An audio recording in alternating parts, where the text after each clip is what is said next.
She walked into court just to support her nephew, but when the judge fined her for a tiny gold cross, she stood up and quietly changed everything. What happens when the system tries to silence the wrong woman? If that question grabs you, tap like, subscribe, and share this story with someone who still believes in quiet strength. Now let's step into the courtroom, where it all began. Maya Ellison didn't come to Collingsworth County Courthouse looking for a fight. She came to sit quietly, to be a quiet presence in the back row, to support her nephew, Jamal Rivers, whose traffic stop had turned into something far more serious than a broken taillight ever should. It was early. The kind of Tennessee morning where the humidity clings to your skin before you even step outside.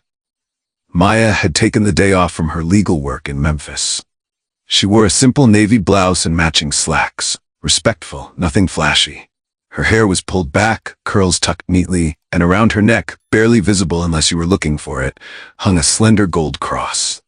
Small, delicate, worn and warm from decades of wear.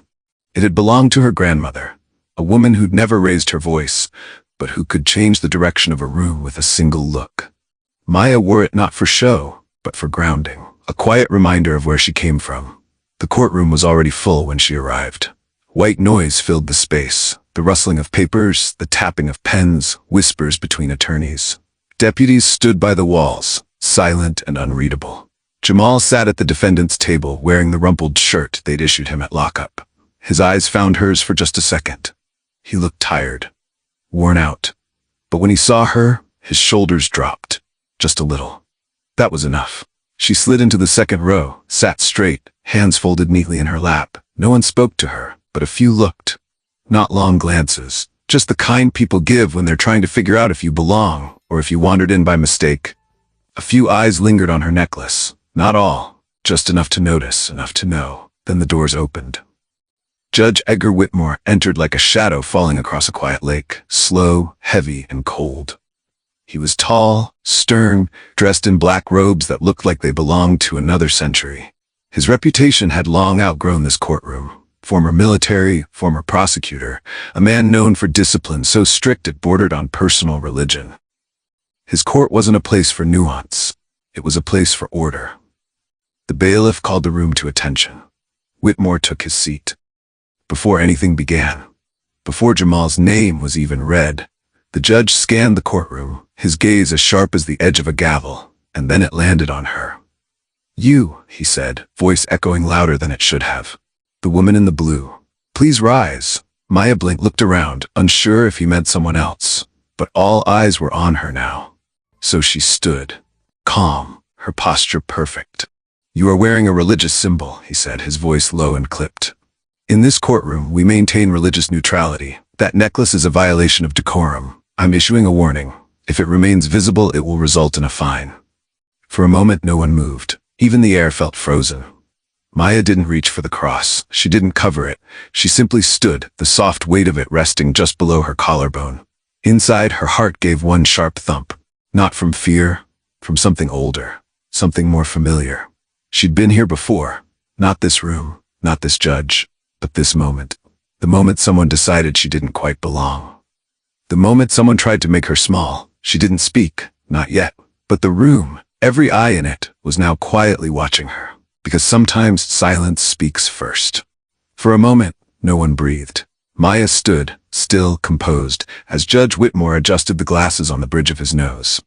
"This courtroom," he said, his voice slicing through the stillness, "maintains a strict standard of neutrality. That includes visible religious symbols, which are not permitted.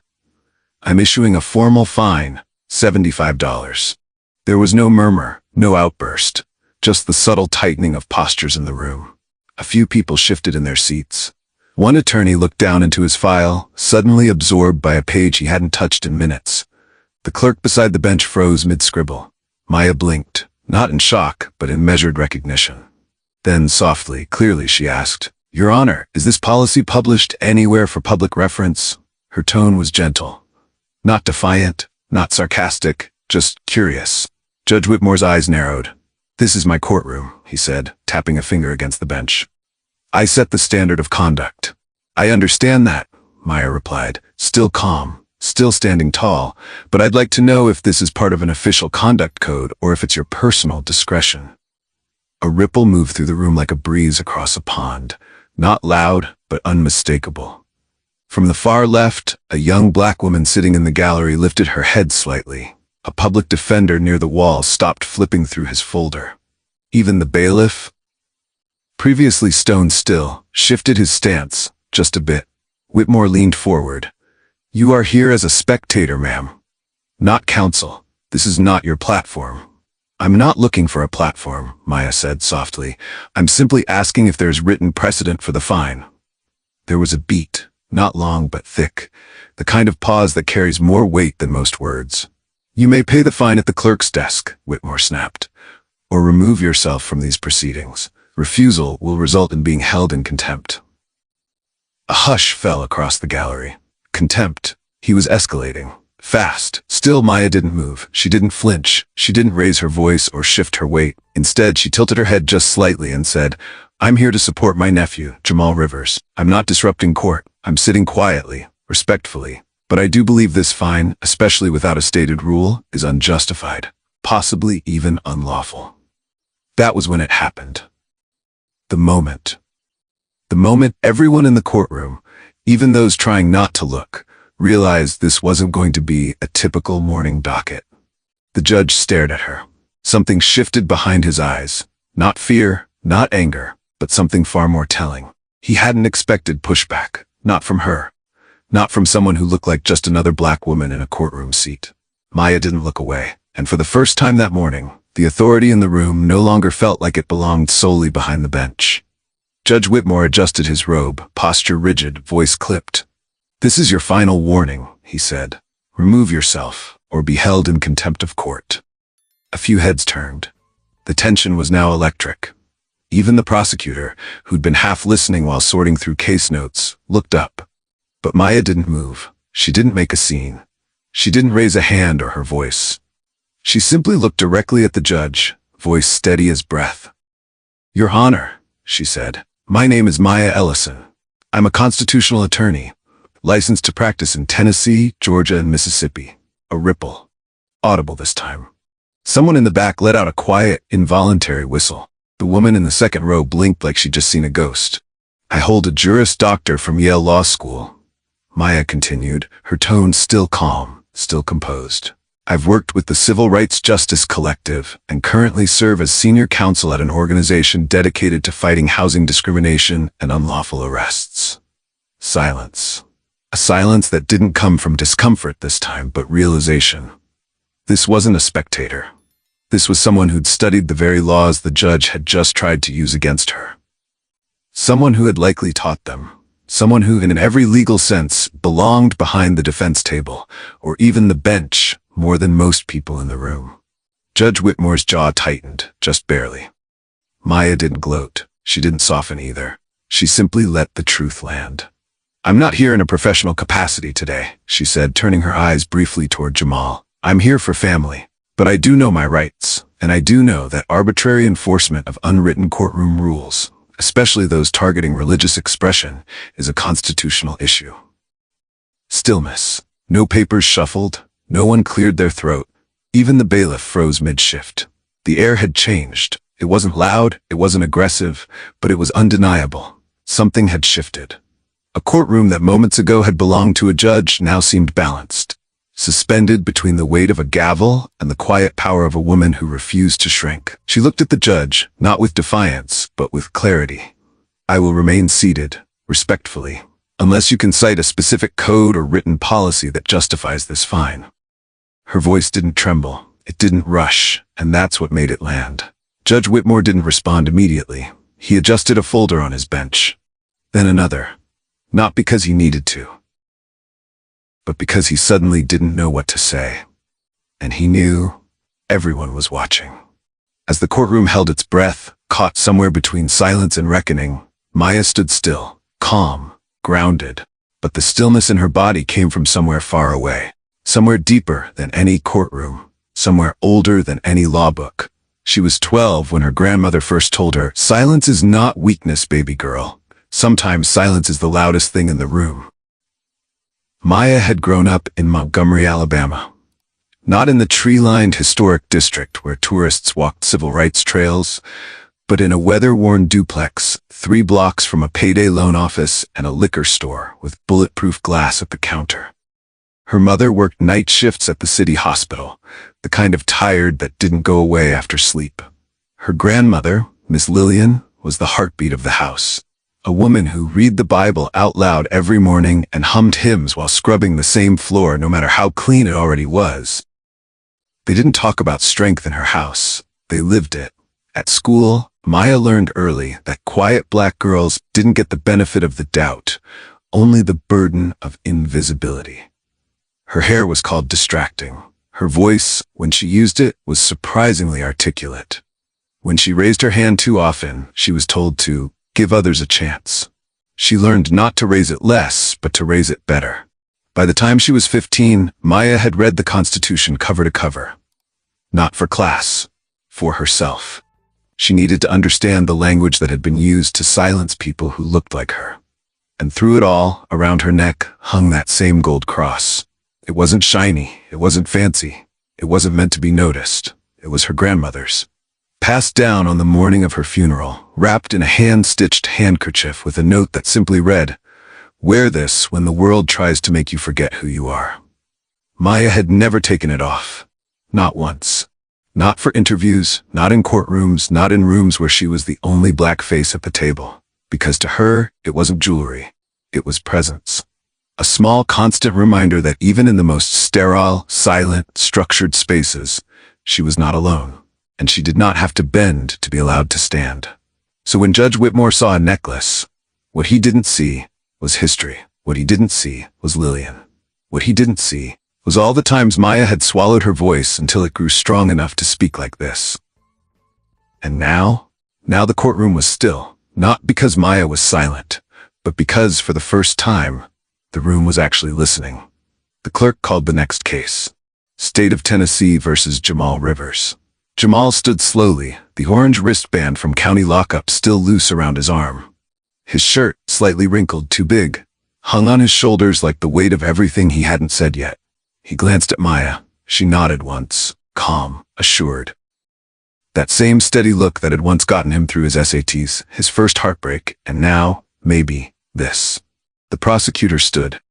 A man in his late 40s, graying at the temples, his tones smooth and indifferent, like he was ordering from a menu he'd read 1,000 times.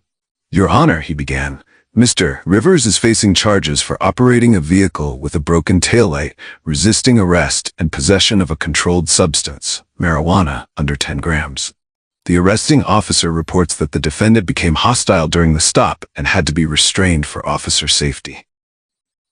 Maya's jaw remained still, but her eyes, they sharpened, because she knew what that language meant. Became hostile was how the system described questions. Restrained for officer safety was how it justified bruises. The judge glanced toward Jamal's public defender, who looked barely out of law school, fumbling through a folder like it might swallow him whole. Before he could open his mouth, Maya stepped forward. "Your Honor," she said, clear as glass, "with the court's permission, I'd like to serve as counsel for Mr. Rivers." A pause, a flicker behind Whitmore's eyes. "You're not on record," he said, guarded. "I have my bar card," Maya replied, pulling it from her wallet. "Tennessee license, current and active. I'm prepared to proceed." He hesitated, just a second too long, then nodded. "Proceed." She turned to Jamal, touched his shoulder, not for reassurance, for grounding, then faced the bench. "First, Your Honor, let's address the traffic stop. According to the arrest report, the taillight in question was not verified as broken on camera or by independent witness. There's no dashboard footage submitted, only a body cam file that appears, conveniently truncated." She paused. Let that word settle. "Second, the officer requested Mr. Rivers exit the vehicle and proceeded to search him without a warrant and without probable cause. The report contains no justification for a search, no observed contraband, and no clear suspicion of danger." The prosecutor opened his mouth, then closed it. "Third," Maya continued, "the resisting arrest charge appears to stem solely from Mr. Seth Rivers asking why he was being handcuffed. There is no claim of physical aggression, and yet the force used during the arrest resulted in visible injury, which is documented in the intake photo taken upon arrival at county jail. Now the room was quiet again. Not confused, not uncertain, focused, because this was no longer a simple misdemeanor case. This was a mirror, and everyone in that courtroom was being forced to look. She held up a small folder. I've prepared a motion to dismiss, supported by 3 precedents from the Tennessee Supreme Court, each affirming that a warrantless search under these conditions constitutes a clear violation of the Fourth Amendment. The judge didn't speak. He didn't need to. The shift was already happening, not just on the bench, but in the gallery. You could feel it. People straightened, heads lifted. Even the bailiff's arms, once crossed over his chest, were now at his sides, open. Maya didn't raise her voice. She didn't need to. Because when the law is on your side, and you actually know how to use it, you don't shout, you aim. Maya didn't move from her spot. She didn't need to. She simply opened the folder in her hand, pulled out 3 printed cases, each one marked, highlighted, and clipped neatly. Your Honor, she said, these are rulings from the Tennessee Supreme Court. State Branson, 2011. People vs. Herrera, 2015, and Tate v. Tennessee, 2018. She passed the documents to the clerk, who walked them up to the bench. Whitmore took them without a word. In each of these, Maya continued, the court found that warrantless searches conducted without specific articulable suspicion, especially during routine traffic stops, constituted a violation of the Fourth Amendment. She paused. In Branson, the court explicitly ruled that curiosity or generalized suspicion does not meet the legal threshold for probable cause. Another pause. In Herrera, the officer claimed the defendant seemed nervous. That was the only reason for the search. The court ruled that insufficient, calling it a dangerous erosion of constitutional safeguards. And finally, in Tate, the arresting officer initiated a search because the driver was from a high-crime area. The court called that justification discriminatory and unconstitutional. You could hear someone shift in their seat behind her, not out of boredom but out of sudden, intense attention. The prosecutor shuffled the papers in front of him like they might rearrange themselves into a better argument. Whitmore's eyes flicked across the cases. His jaw moved ever so slightly, not clenched but uncertain. Maya could see it, the quiet cracking of certainty.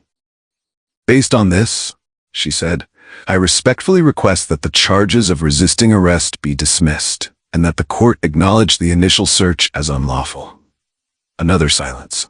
This one, thick, full. Whitmore looked at the prosecutor. The man hesitated, blinked, then said without much conviction, the state is willing to drop the resisting charge. We'll retain the traffic infraction. Maya's gaze didn't shift. We'd accept that, she said calmly, only if the court acknowledges on record that the search was unlawful. Mr. Rivers deserves that clarity, not just a deal, but justice. It wasn't a threat. It wasn't a plea. It was a clean, precise demand, delivered with the same restraint she'd shown since the moment she was fined for wearing a necklace. Whitmore adjusted his glasses, tapped his finger once on the bench, then again. Finally he spoke. Motion granted. The search was conducted without appropriate cause. Resisting arrest is dismissed. Traffic citation stands, with a warning. No fines. Murmurs, low, stunned. The kind of sound people make when they've just witnessed something shift but can't quite name it yet. Jamal stood frozen for half a second, before Maya leaned slightly toward him, and whispered, You're free to go. He blinked like he hadn't heard her right, then nodded slow, like the meaning had to travel all the way through his bones. Maya gave him a small, steady smile, but she didn't sit down. Not yet, because there was still something left undone. Something not yet settled. The moment should have been over. The case was dismissed. Jamal was free. The courtroom had exhaled, but Maya hadn't moved. She remained standing. Judge Whitmore noticed. His hand hovered over the docket, ready to move on, until she spoke. Before I take my seat, Your Honor, Maya said, voice as calm as ever, I'd like to formally request that the fine issued to me earlier this morning be withdrawn, and that the court record reflect that it was made without legal precedent or stated policy. Silence. But not the kind that asks for quiet, the kind that demands attention. Whitmore straightened. You could almost see the flicker of panic behind his eyes, a man not used to being held accountable from the floor beneath him. You're challenging a court order? he asked, his voice lower now, careful. I'm requesting clarification, Maya replied, and correction. She stepped forward, not closer, just steadier. You stated earlier that visible religious symbols are not permitted in your courtroom, but there is no signage, no published policy, no prior warning, and no disruption caused. She took a breath, never rushing. In County of Allegheny vs. ACLU, the United States Supreme Court ruled that government institutions must maintain neutrality toward religion, but not hostility. There is a legal distinction between prohibiting imposition and suppressing silent expression. Another pause. My necklace, she said, touching it gently, did not violate order. It did not interrupt court proceedings. It did not speak, but it meant something, to me. A woman in the back row clasped her purse tighter. A young law clerk leaned forward in her chair, completely still. Maya's voice didn't rise, but somehow it filled the room. To find someone, without warning, without written policy, and without verifying their role in the proceedings, is not decorum. It is arbitrary, and in this case, it's unconstitutional. Whitmore sat back, his hands folded on the bench. For the first time all morning, he didn't look like a judge delivering law. He looked like a man searching for the line between power and overreach, and realizing he may have already crossed it. You're accusing this court of violating your rights? He asked. No, Maya answered, eyes unwavering. I'm stating facts, and asking that the record reflect them. It was the way she said it, not with anger, not with pride, but with the weight of someone who had carried this kind of silence before, and finally refused to carry it alone. The room was still. So still, it felt sacred. Finally, after a long breath, Judge Whitmore adjusted his glasses. The fine, he said quietly, is withdrawn. It will not appear on record. Maya gave a single nod. Thank you, Your Honor. And with that, she sat. No applause, no outburst. Just a courtroom forever changed by the sound of one woman refusing to disappear quietly. Court had adjourned. People gathered their bags, whispered their thoughts, stepped out into the hallway, changed in ways they hadn't expected when the day began. Maya didn't rush to leave. She moved with intention, collected, like someone who knew this wasn't the end of the story. She had just reached the courtroom doors when the judge's voice called after her. Miss Ellison? She turned. Slowly. Judge Whitmore was standing now, just off the bench, not towering, not lecturing, just standing, quiet. If you have a moment, he said, I'd like a word, not in chambers. Just here, this corner's private enough. Maya hesitated, not out of fear, but because she knew this wasn't protocol. This wasn't procedure. This was personal. She nodded once and stepped aside with him. The room was nearly empty now, only the faint shuffle of papers being gathered, the clack of heels disappearing down marble corridors. Whitmore cleared his throat, glanced at the floor, then at the wall behind her, anywhere but directly at her. I owe you an apology, he said, voice low. Maya didn't reply. She let the silence do what it needed to. I made an assumption, he continued, about your intentions, your role, who you were. He exhaled slowly, then finally looked at her, not as a judge, not even as a man defending himself, but as someone trying, maybe for the first time, to say something true. My wife, he said. She passed 5 years ago. Her name was Lorraine. He nodded slightly toward the bench, to the small framed photo she hadn't noticed earlier. On it was a woman, warm eyes, smooth brown skin, and wrapped around her head, a patterned scarf. A church scarf. She used to wear that head wrap every Sunday, he said. Didn't matter how many people looked at her sideways, even in our own congregation. His voice caught, barely, just a breath out of rhythm. Once, she was asked not to come back to a women's prayer breakfast because her scarf made others uncomfortable. He said the word like it was poison. I said nothing, not then, not later.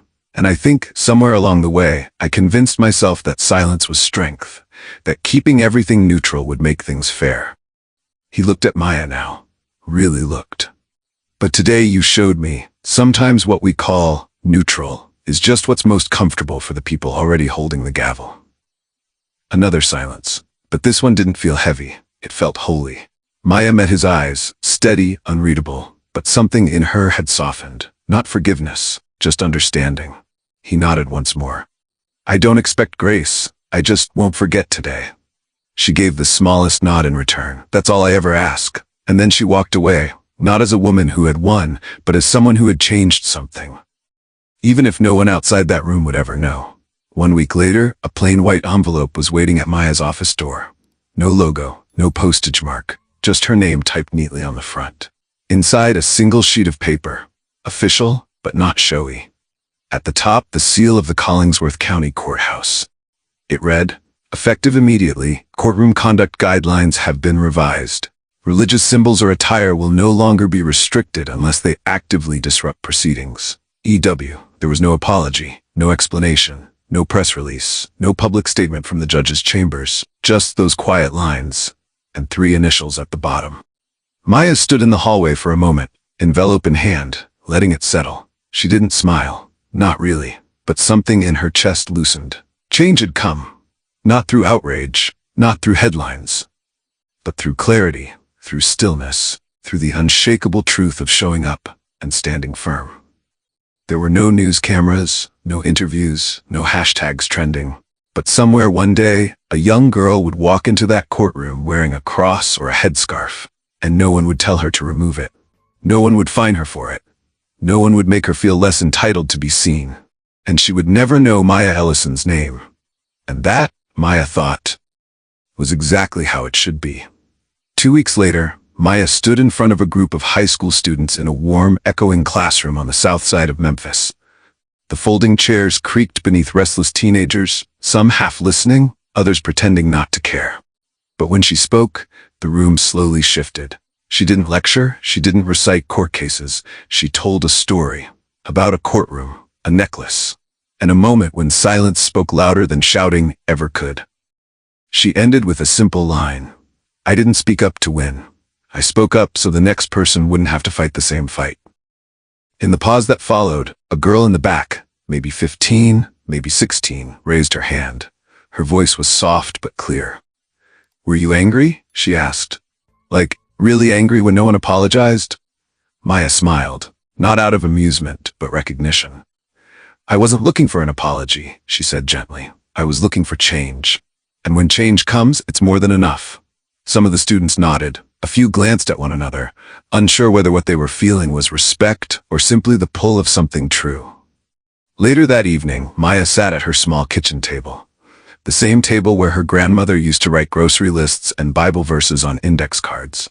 A candle flickered nearby, and beside it, the gold cross lay resting against her collarbone. She pulled a blank sheet of paper from a folder and began to write. Not an email, not a legal brief. A letter. It was for a woman she'd never met. A mother in Nashville facing eviction after her landlord raised rent and cited too many complaints. Complaints she suspected had less to do with noise and more to do with skin. Maya's pen moved slow but steady, because her work wasn't done, and it never really would be. But that was never the point. The point was to keep showing up, to keep telling the truth, to keep standing, even if no one claps. Because sometimes, justice doesn't knock on the door with headlines or parades. Sometimes, it arrives quietly, in the form of one woman, with a voice that doesn't shout, but never backs down. If this story moved you, even just a little, don't forget to hit that like button and share it with someone who might need to hear it today. And if you believe in the power of quiet courage and real justice, make sure to subscribe for more stories like this. Your support truly means the world to us. It keeps our team going, creating meaningful content that matters. Thank you for being part of this journey.